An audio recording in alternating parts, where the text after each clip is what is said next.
Pues comencemos pues en el nombre del Padre y del Hijo y del Espíritu Santo. Amén. Y que la gracia de nuestro Señor Jesucristo, el amor del Padre y la comunicación del Espíritu Santo estén con todos ustedes. Pues vamos a pedirle al Espíritu Santo, especialmente hoy que vamos a tratar en la fe, vamos a hablar de lo que dice el Catecismo tocante a la persona de la Santísima Trinidad. Por eso le pedimos que venga.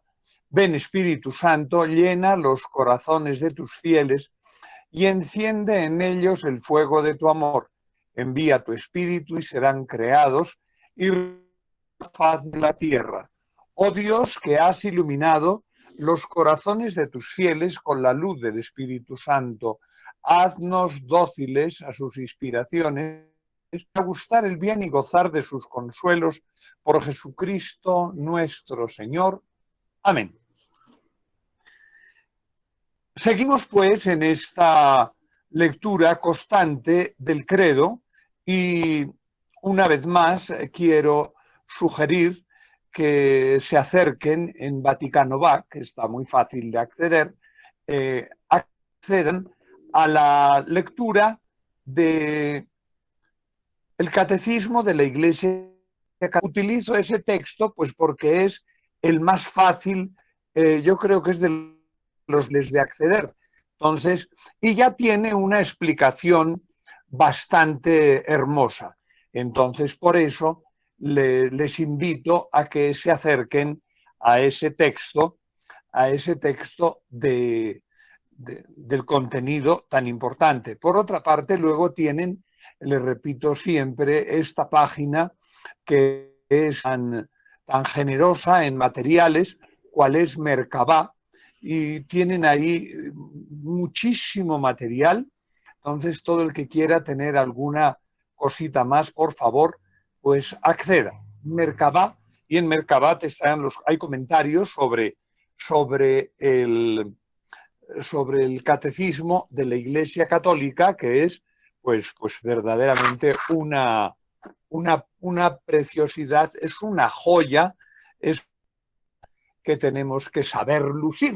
Las joyas, saben ustedes, que es para lucir el don. Entonces, por eso les invito a que sean ustedes pues seguidores de esta manera. Vamos a entrar en esta manera de decir que, recuerden, creo en Dios Padre Todopoderoso, Creador, creo en Jesucristo, creo en el Espíritu Santo, tercera persona de la Santísima Trinidad, que tiene pues su revelación en el Nuevo Testamento y sobre todo en los textos de San Juan. En la despedida, Juan pone de esa manera tan hermosa la promesa del Espíritu Santo que Jesús nos hace cuando va a partir a la gloria. Y entonces, pues creo que es muy importante el entenderlo así.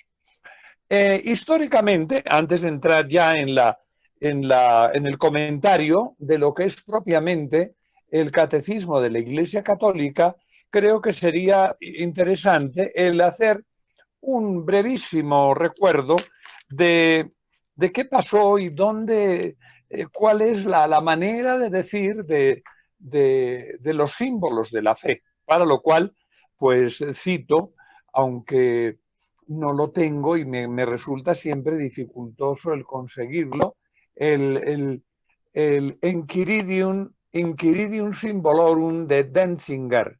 Es el enquiridio de los símbolos, es el recuento de los símbolos que hace este gran escritor Denzinger, y con Denzinger ahí tienen pues es para decir una palabrita sobre qué sucede en Nicea, que va a dar lugar al concilio de Constantinopla. Acuérdense, Nicoeca, Coconico. Nicoeca, Coconico. Nico, primeros dos concilios, Nicea, Constantinopla, hablan de la Trinidad, Nicea, de la divinidad de la segunda persona de la Santísima Trinidad, ni Constantinopla, primer concilio de Constantinopla, va a hablar de la tercera persona de la Santísima Trinidad. Después, ya lo vimos el día pasado, Éfeso y Calcedonia son dos concilios que hablan de la persona encarnada, del verbo encarnado, Jesús, mia physis tu patri, que diría San Cirilo, y no lo traduzco porque eso dio origen al monofisismo. Y entonces, mia physis, entonces mejor me aguanto las fuerzas y mia physis tu patri, de la única naturaleza del Padre. Eso dice San Cirilo, y Eutiques, como decíamos el día pasado, lo entendió al revés y decía que era tan solo una persona, y entonces que Jesús no tenía naturaleza humana, mia physis, y tenía la misma naturaleza, era el verbo, y ahí había un docetismo, etcétera. De ello hablamos el día pasado. Podría ser la explicación, tendríamos que acudir a los textos del viejito archimandrita, un poco cascarrabias, que vivía en los desiertos del sur, Eutiques. Entonces, y por eso, pues lo que es Etiopía, la Etiopía actual, pues es temáticamente monofisita, aunque, repito, no son monofisitas de verdad. Muy curioso. Cuando me ha tocado, he tenido ocasión de esos monofisitas, tienen muy poquito de monofisitas. Bien, entonces decíamos que Nicea y Constantinopla, primeros, Nico, los serán los que vayan después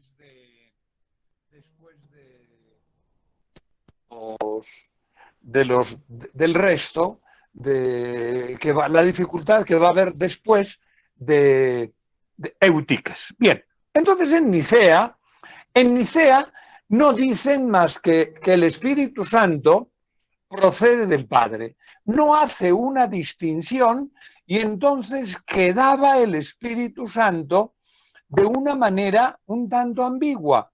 No había, y entonces hay unas personas que se les llama neumatómacos, que lo que hacen es intentar acabar con el Espíritu Santo, y por eso se les llama neumatómacos. Neumatómacos, como es todo en griego, suena muy raro, pero no es ninguna cosa complicada. Neuma es espíritu, magés es guerra, los que hacían guerra contra el Espíritu Santo. Neumatomagés.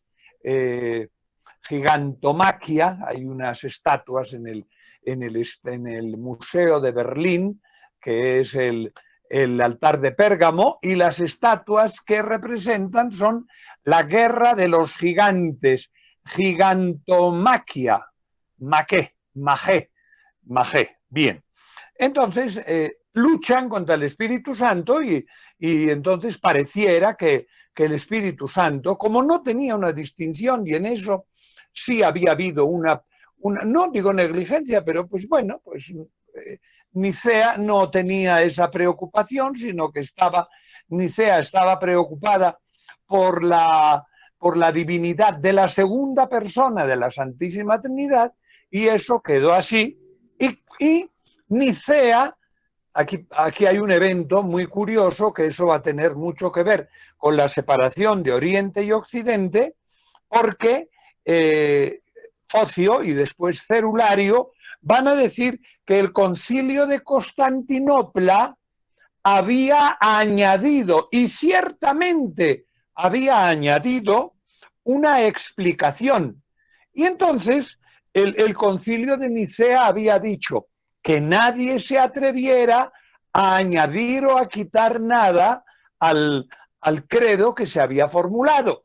Y entonces, como Constantinopla añade una iluminación sobre el Espíritu Santo, que son el Espíritu Santo, Señor y dador de vida que procede del Padre y el Hijo, que con el Padre y el Hijo recibe una misma adoración y gloria y que habló por los profetas, ese inciso lo añade Constantinopla.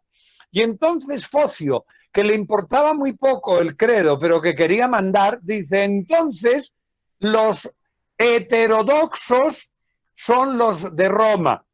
Y entonces él dice, nosotros, los de Constantinopla, somos ortodoxos. Por eso se les llama ortodoxos, curiosamente, con un equívoco grandísimo, porque nosotros les llamamos ortodoxos y si ellos son ortodoxos, nosotros tendríamos que ser heterodoxos. De todos modos, creo que es interesante para que puedan entrar en esa discusión que Focio al final quedará así y pues la separación de la Iglesia va a ser una cosa latente hasta que posteriormente, ahí en el siglo XII, Cerulario romperá con la Iglesia porque que es lo que después arreglará el buen Papa Juan XXIII y San Pablo VI, cuando dicen que llevamos tantos años, 900 años llevábamos peleados por una palabra, porque entonces Cerulario dijo, ustedes son herejes, y entonces el cardenal de Silvacán, los herejes son ustedes, y los dos dejaron sobre el altar de Santa Sofía de Constantinopla, y ahora Santa Sofía es una mezquita. Pero bueno, esa es la realidad. Entonces, esa discusión quiere decir que la realidad del Espíritu Santo tenemos que leerla y tenemos que hacer profesión de fe desde lo que nos dice el credo niceno-constantinopolitano. Bien, continuamos pues en nuestra relectura del Catecismo de la Iglesia Católica y decimos, creo en el Espíritu Santo. Muy interesante cómo comienza este momento el Catecismo. Dice, nadie puede decir Jesús es Señor sino por influjo del Espíritu Santo. Y por el Espíritu Santo llamamos a Dios Padre. Y entonces el Espíritu Santo es el que nos da la gracia, El Espíritu Santo es que procede del Padre y el Hijo y recibe una adoración y gloria, y ahora lo iremos diciendo, la tercera persona de la Santísima Trinidad. Y me parece tan sumamente importante. ¿Cuál es la misión? ¿Cuál es la misión del Espíritu Santo? La misión del Espíritu Santo es decir, como dice San Juan, decir lo que dice Jesús y hacer lo que hace Jesús, porque Jesús está ungido con el Espíritu Santo y el Espíritu Santo es el Espíritu de Jesús. No hay una cosa, porque lo que decían los neumatómacos es que el Espíritu Santo sería un angelito principal, pero no Dios. Y la tercera persona de la Santísima Trinidad es Dios. Entonces, decimos que es el Espíritu Santo porque es el que unge. Jesús es el ungido que tiene el espíritu, el ruaj de Yahvé. ¿Cuáles son las maneras cuando unge, cuando la manera externa en el bautismo desciende el Espíritu Santo en forma de paloma y dice, este es mi Hijo muy amado? Entonces es la unción del Espíritu Santo. Pongo aquí sobre el tapete algo muy interesante, que el día pasado mi hermana me llamaba la atención y entonces cumplí la tarea y me escuché el sermón de su santidad, el Papa Francisco, el día de Pentecostés, y precisamente cuando estaba preparando estas cositas, veía, es lo que dice el Papa Francisco, pues lo que tiene que decir. ¿Y qué dice? Va diciendo los títulos que tiene el Espíritu Santo, los apelativos. Y dice, es el paráclito, es el abogado, el que conforta. Y dice el Papa, lo dice muy bonito, dice, si estamos llenos del Espíritu Santo, tenemos que ser consoladores. Es el agua. El símbolo del agua en el bautismo es la limpieza y es la vida. Es la unción. Hay que recordar que todos los que somos cristianos hemos estado ungidos, somos Mesías. ¿Dónde se acuerdan cuando lo regan y le preguntan ¿de dónde van a hacer el Mesías? Si todos en Belén. Es el Mesías, es el ungido porque es el que tiene el Espíritu. Es el fuego y es la fuerza que abrasa y que da vida. Es la llama de amor que dirá San Juan de la Cruz, que no se extingue. La luz y la nube, en eso está pues el Génesis, cuando la nube era la que cubría al pueblo de Dios cuando caminaban, y es la nube la que cubre a María, cuando recibe la visita del Espíritu Santo. Es el sello porque estamos marcados porque tenemos un carácter es huella. Acuérdense de los huesos que tenemos en el pie. Los de la mano son el carpio y en el pie es el tarso, el metatarso, mesatarso y dedos, y ahí hay un hueso que se llama el calcaneum, porque hace la calca, porque deja huella. Acuérdense, los que sean un poco jóvenes, que antaño usábamos papel de calcar, porque hacían la huella, el calcaneum. Y entonces el sello del Espíritu Santo, tenemos la marca de que somos de Dios. Claro, ustedes echen cuenta cuál es la marca que tienen ustedes, que son hijos de su papá y de su mamá, y seguro porque tienen la mirada, el cabello, la nariz, huella de nuestros padres. Nos parecemos a Dios porque estamos sellados con el Espíritu Santo, estamos calcados. Bien, es la mano porque es la fuerza que cura, es el dedo de Dios porque es el dedo de digitum paterne dextere, el dedo de la diestra de Dios. Es la manera con la que Dios nos escribe. ¿Se acuerdan ustedes cuando Jesús se le presenta a aquella pecadora y con el dedo escribe? ¿Qué habría escrito? Que todos salieron escapados. Y es la paloma porque es la presencia de una paloma, que es, acuérdense, el símbolo del bautismo y es el símbolo de Noé cuando libera el arca. Bien, el Espíritu en el tiempo de las promesas, en la plenitud de los tiempos, llega el Espíritu Santo. Es en la plenitud de los tiempos por la creación. La palabra el Espíritu es el que aletea sobre el tohu babohu. El Ruach Yahvé está sobre el tohu babohu, sobre el caos del abismo. En la creación es el Espíritu Santo. Y es el Espíritu que da la promesa de Abraham. Eso es el Espíritu que se está manifestando a todos con su fuerza. Es Dios que se manifiesta como fuerza. Hay una Trinidad famosísima que no está en el Hermitage, pero es rusa, es bizantina, es de uno de los grandes pintores bizantinos, y son los tres ángeles que se le aparecen a Abraham, y ese es Dios que está ahí mostrándose. Dios siempre se mueve, se muestra. Hay que tener en cuenta que las mostraciones ad extra siempre son ad unum. No digo más, pero eso me parece importante para que quede dicho. Cuando se nos muestra Dios, se nos muestra el Padre, el Hijo y el Espíritu Santo. Solo cuando comulgamos con el cuerpo de Cristo, tenemos una relación con ese Jesús, que es, además de Dios, es hombre.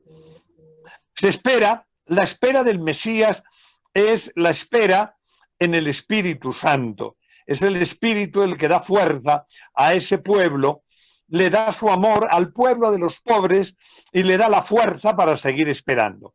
El Espíritu de Cristo en la plenitud de los tiempos. Jesús, Juan el precursor, y todos están esperando y se llenan todos los profetas del Espíritu de Dios. ¿Quién les mueve? El Espíritu de Dios.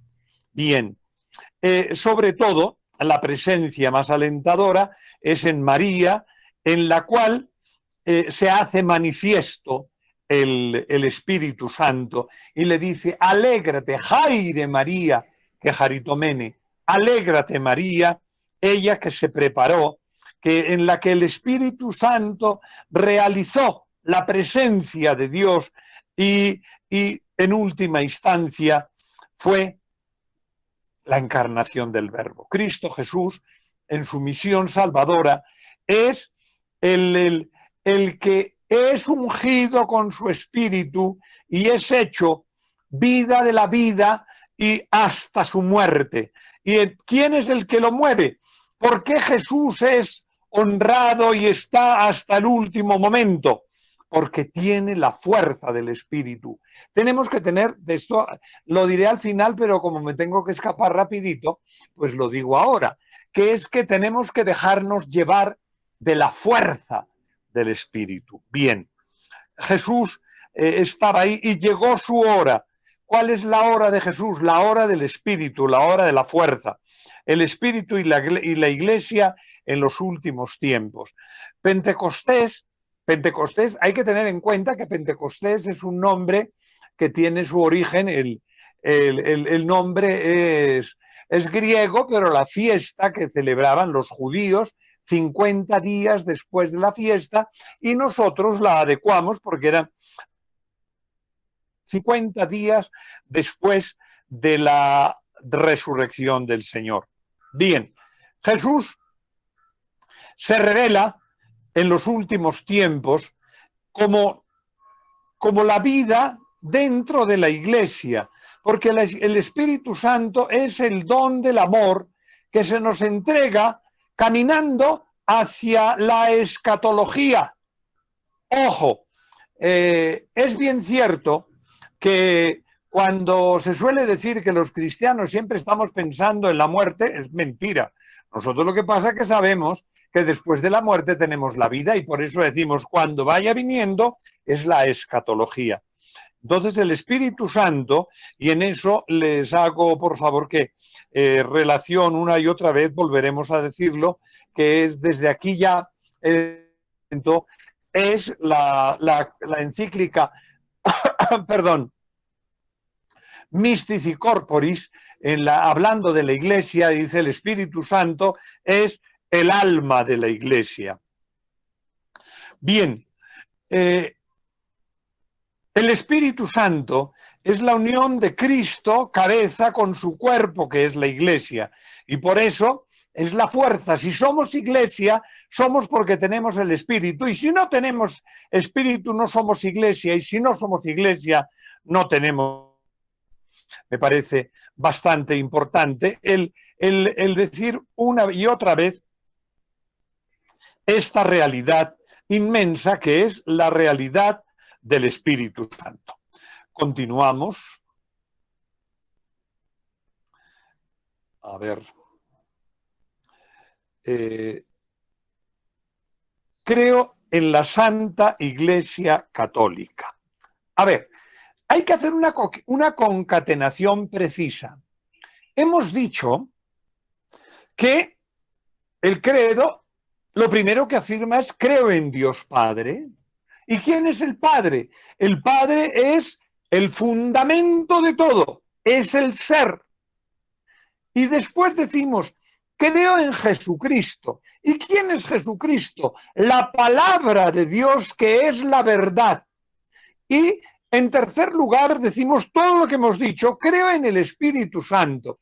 ¿Y qué es el Espíritu Santo? El Espíritu Santo es el amor que procede del Padre y el Hijo. Como decían los neumatómacos, no entendían, pero es el amor que procede del Padre y el Hijo. Ese amor que procede del Padre y el Hijo está ahí, dándonos. ¿Y dónde nos lo da? Porque es que es muy importante. El don del Espíritu Santo es el don que viene a cada uno de nosotros, pero ojo, viene a cada uno de nosotros porque formamos parte del cuerpo de Cristo, que es la Iglesia. Mucho cuidado, al final, a ver hasta dónde llegamos, pero me parece importantísimo que es que la Iglesia es el cuerpo de Cristo. Y el Espíritu Santo es el alma de la Iglesia, es el cuerpo místico de Cristo. Lo dirá San Pablo, ojo, no lo dice Pío XII en la Mystice Corporis porque se le ilumina. No, es porque el Espíritu Santo nos lo dice San Pablo dice, es que el Espíritu Santo es el alma de la Iglesia. Y nosotros, en tanto en cuanto que pertenecemos a la Iglesia, tenemos el Espíritu Santo. Y más aún, que hasta aquí llegaremos, si es que nos da tiempo, en la Iglesia tenemos que orar para que el Espíritu Santo esté en todos. El catecismo hace referencia a la oración universal de Viernes Santo, donde se ora por los que creen en Dios, por los que no creen en Cristo, por los que no creen en Dios, por los que creen en la Iglesia, por los judíos, por los ateos, por todos. ¿Por qué? Porque le pedimos al Espíritu Santo que tenga a bien estar presente en esta nuestra humanidad. Bien, sigamos hacia adelante. ¿Y cómo? O sea que el Espíritu Santo es la fuerza de Dios entrando en nuestras vidas. ¿A quiénes? Acuérdense ustedes que cuando el pueblo judío estaba siendo perseguido, el Cordero Pascual es el que enjalbega las jambas y el dintel de las puertas para que no haya muerte entre aquellos. Nosotros pertenecemos a la Iglesia y su puerta está protegida. La sangre de Cristo, y los que estamos dentro tenemos la fuerza del Espíritu. Entonces, hablar del Espíritu Santo y no hablar de la Iglesia es un poquito chueco. Creo en la Santa Iglesia Católica. Bien, hablamos de la Lumen Gentium, donde dice que Cristo es la luz de los pueblos.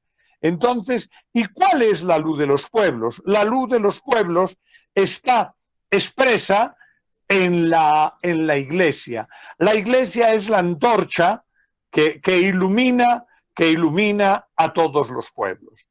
Entonces, la Iglesia es el designio de Dios. Es Iglesia, lo he repetido muchísimas veces, pero creo que siempre hay que repetir. Viene del verbo griego ekalein, kalo, del verbo ekalein, que es llamar, los llamados, somos el grupo que estamos llamados y que buscamos a Jesús. Eso es la Iglesia. Es muy bonito, hace una iglesia, pero dice, en alemán se dice Kirche, mi pronunciación de alemán, por supuesto, y en inglés se dice church. ¿Y de dónde viene eso? De Kyrios, ¿se acuerdan? Kyrios, el que manda, el Señor. Entonces, la Iglesia es la asamblea de los que estamos buscando al Señor. ¿Cuáles son los símbolos que de la Iglesia vienen en el Nuevo Testamento? Pues hay unas palabras también. La Iglesia es el redil. Y el redil, ojo, pues tenemos que entender que es un redil. El redil es donde se protegen donde se cuidan a las ovejas. La iglesia es un campo de labranza, porque es donde se da la vid y somos fruto, cuidado del Señor. La iglesia es construcción de Dios, y aquí habría que citar a la Didache y a Pastor de Hermas, porque estamos construidos, y la iglesia es la casa de Dios y el templo santo de Dios. Pero ojo, no las piedras, como dirás, nosotros somos piedras vivas.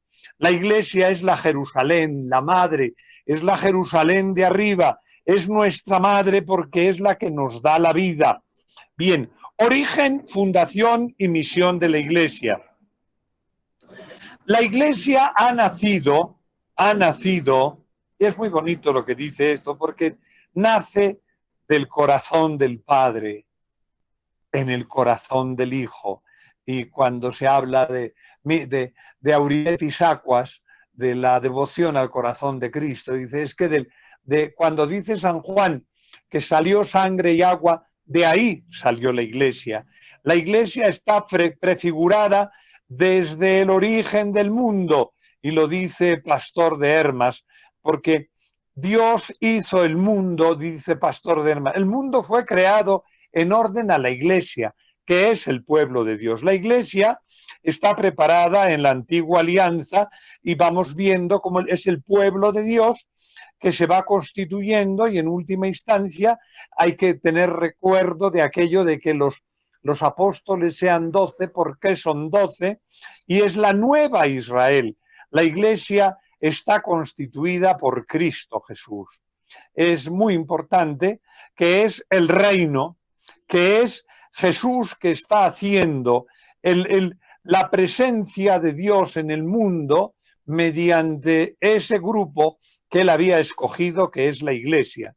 La iglesia es manifestada por el Espíritu Santo. El Espíritu Santo es el que nos da su fuerza y sus carismas.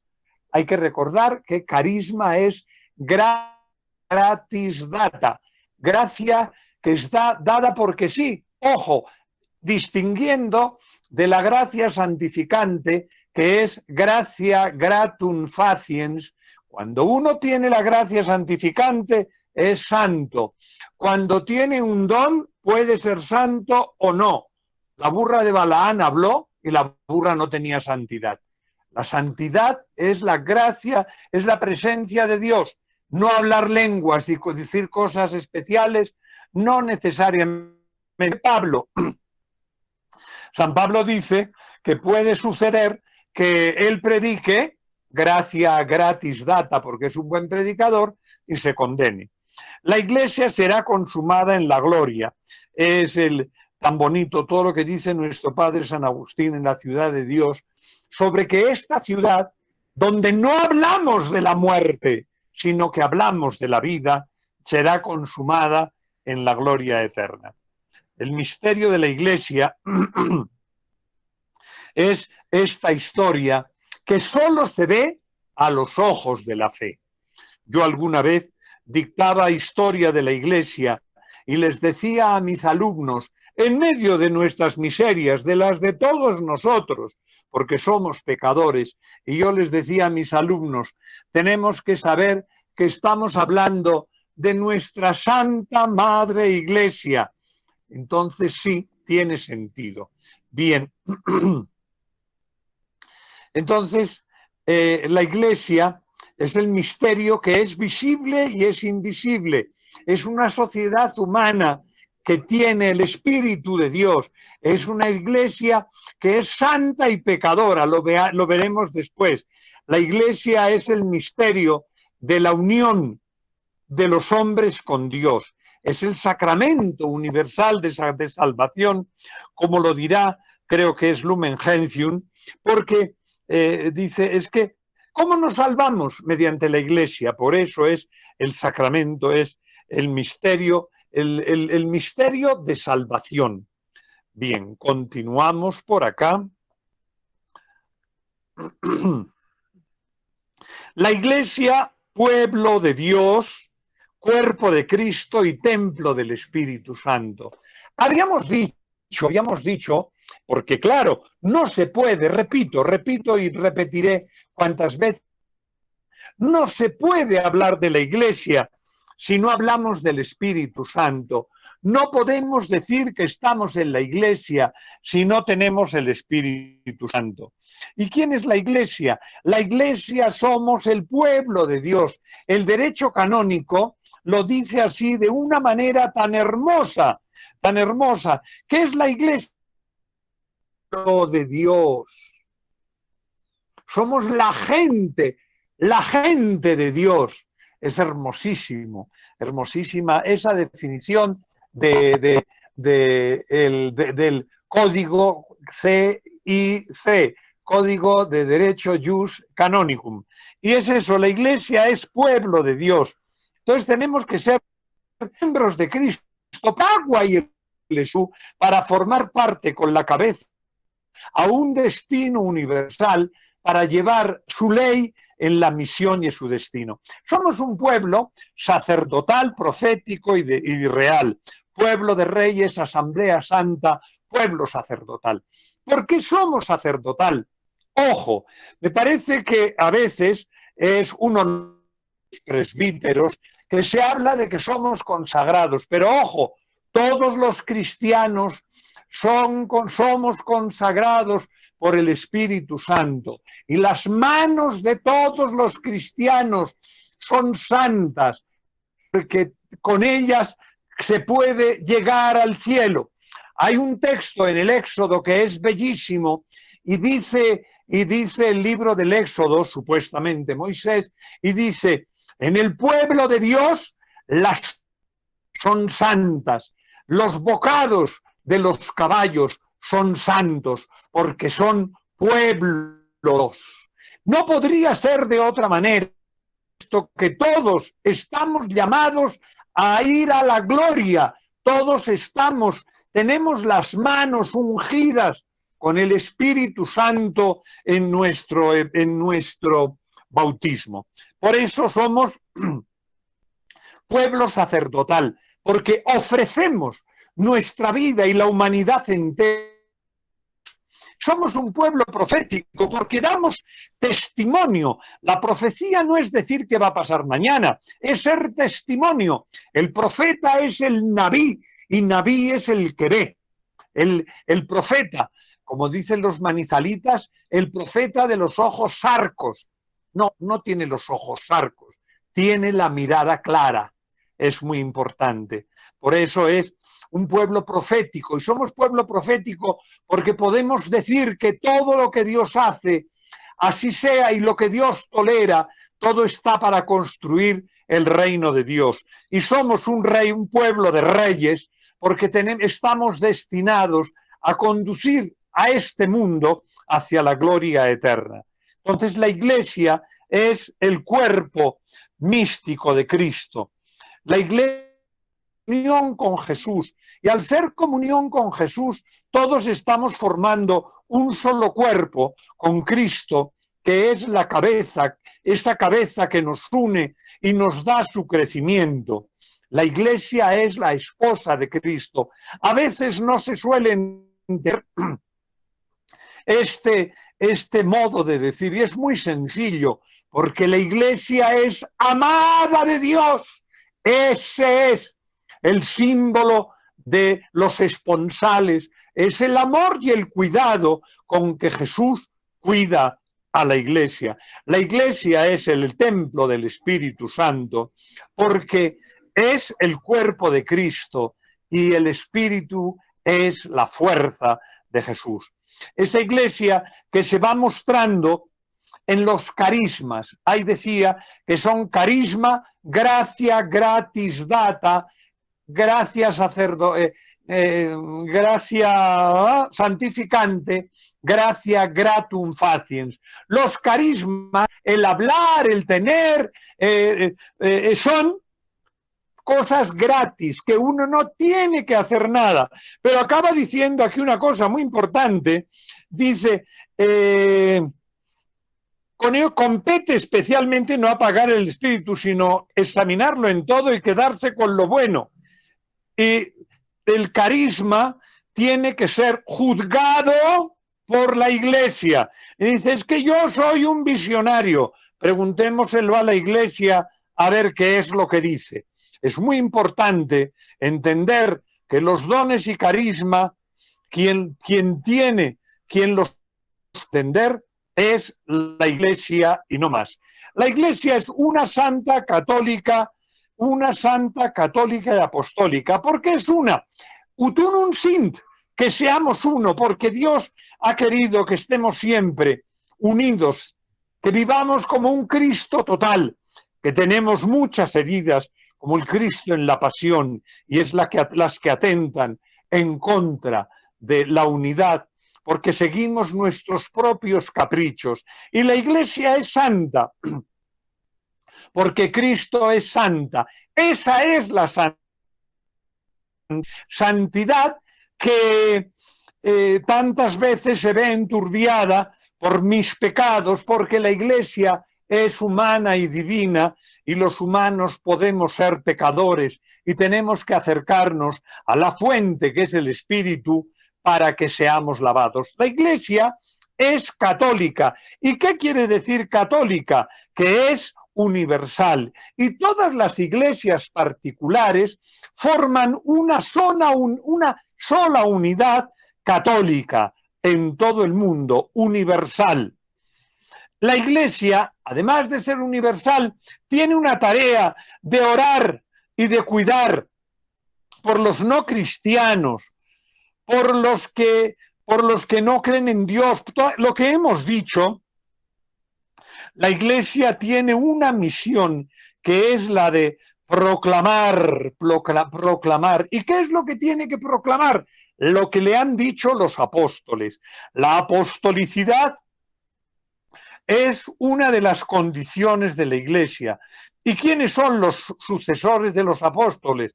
Los obispos. Los obispos en comunión con Pedro, esos son los apóstoles. No son quien diga que yo digo que me parece que Santa Tripudia me está diciendo que la verdad está en la Iglesia. La verdad está en la Iglesia, aunque no nos guste. Es muy importante el tener esa unidad de la Iglesia. Esa iglesia que tiene que estar constituida por la jerarquía. ¿Y la jerarquía quién es? Los obispos, que son los santos, que nos sirven como ministros. ¿A quiénes? A nosotros, que no formamos parte del sacramento del orden, que es la jerarquía, es los obispos, los presbíteros, y los laicos, que son la mayoría absoluta, son los que tienen que estar cuidados por la jerarquía y como un elemento muy particular, la vida consagrada, que es la vida en la cual la Iglesia se ve en unas personas que pueden ser laicos o clérigos, que están mostrando ante el mundo la entidad de la Iglesia. Bien, ¿qué es la comunión de los santos? La comunión de los santos es que toda la Iglesia participa de los mismos bienes que nos ha dado. Y en la comunión de los santos están todos los santos que llamamos, pero están los santos del cielo, todos los que caminamos en la tierra y somos los santos, como nos llama San Pablo, y los que están en el purgatorio. Por eso tenemos que saber orar por los que están en el purgatorio. María es la madre de Cristo y es la madre de la Iglesia, fiesta que celebrábamos el lunes, y es María la madre porque se lo entrega a Jesús. No es un capricho de María. Le dice Jesús, mujer, he ahí a tu hijo, hijo, he ahí a tu madre. Es madre de la Iglesia porque Jesús, su hijo, lo ha querido así. Qué bondad inmensa, en el momento de la muerte nos regala a la mamá. Por eso damos culto a María. Acuérdense del concilio de Éfeso. María es el ícono escatológico de la Iglesia, porque todos nos vamos a parecer a nuestra mamá. Y entonces por eso caminamos en pos de María. Sigue el credo diciendo, creo en el perdón de los pecados. Es muy bonito, lo veíamos en el día de Pentecostés. El bautismo perdona el pecado, nos recrea, nos hace criaturas nuevas. La amistad de las llaves. Tú eres Pedro y sobre esta piedra edificaré mi iglesia. Te daré las llaves del cielo y lo que ates quedará atado y lo que desates quedará desatado. Es la encomienda de Jesús a la iglesia para el perdón del mundo. Creo en la resurrección de la carne. La resurrección de Cristo es nuestra resurrección. Tenemos que morir con Cristo para resucitar con Él. Aquí hay dos cosas, en este artículo y en el siguiente, pues hay toda una serie de dificultades, porque claro, cuando a uno se queman las cenizas, ¿y dónde están? Y entonces, ¿qué pasará con nuestro cuerpo? Resucitaremos. ¿Cómo? ¿Dónde? ¿Cuándo? Cuando le preguntaron eso a Jesús, ¿y eso cuándo será? Les dio una contestación rayana en lo grosero, porque dijo Jesús, eso no lo sabe más que el Padre. Traducción libre, no hagan preguntas sobre lo que no les interesa. Graciosísimo. Entonces, claro, pero ¿qué era dicho que va a resucitar con Cristo? Es lo más importante, el cómo. Como decía una persona muy simpática y decía, por suerte no soy el secretario de Dios, no me ha contado cómo va la cosa. Es la respuesta, traducción a lo que dijo Jesús. ¿Cómo será eso? Pregúntenselo al Padre, porque yo no lo sé. Graciosísimo, graciosísima la contestación. Pero que resucitaremos, resucitaremos. Eso es lo importante. Que Jesús nos salvará, porque hemos muerto con Él. Y tenemos que morir con Él. Un día se respiración sin tener COVID. Y decimos, ¡ay! Se me olvidó respirar y nos darán la resurrección. Eso es lo importante. Creo en la vida eterna. Hermoso, hermoso el decir que, dicho en el credo, que Dios nos va a salvar, que nos va a regalar la vida eterna. Una vida eterna que será el premio, y por eso es el juicio particular, es el juicio de lo que estemos haciendo acá. ¿Y qué es lo que va a resultar? Pues el cielo. ¿Por qué no? Deseémoslo. Bienaventurado el varón de deseos, dice la Escritura. La purificación final o el purgatorio, pues es posible que nos tendrán que pasar un poquito de estropajo a ver si entramos o nos adelgazamos para entrar allá. Y a los que no quieran, pues irán ¿dónde? Después de la vida, Jesús, había una frase de un teólogo muy dura cuando hablaba del infierno y decía, si el infierno no existe, el cielo es un campo de concentración. Me pareció durísima, pero es claro, ¿quiénes van al cielo? Tan solo los que quieren. Para lo cual, el mundo tendrá un juicio final, que hago la misma reflexión, cuando Dios le parezca bien. Pero porque siempre se habla, sobre todo en el Apocalipsis, de los cielos nuevos y de la tierra nueva. Qué bueno creer en el Padre que nos crea, en el Hijo que nos redime, en el Espíritu Santo que nos da la Iglesia, para llegar a dónde. El final es este, la gloria. Que el Señor nos haga entender estas grandes realidades que son los misterios del amor de Dios. Muchas gracias, presencia de todos ustedes.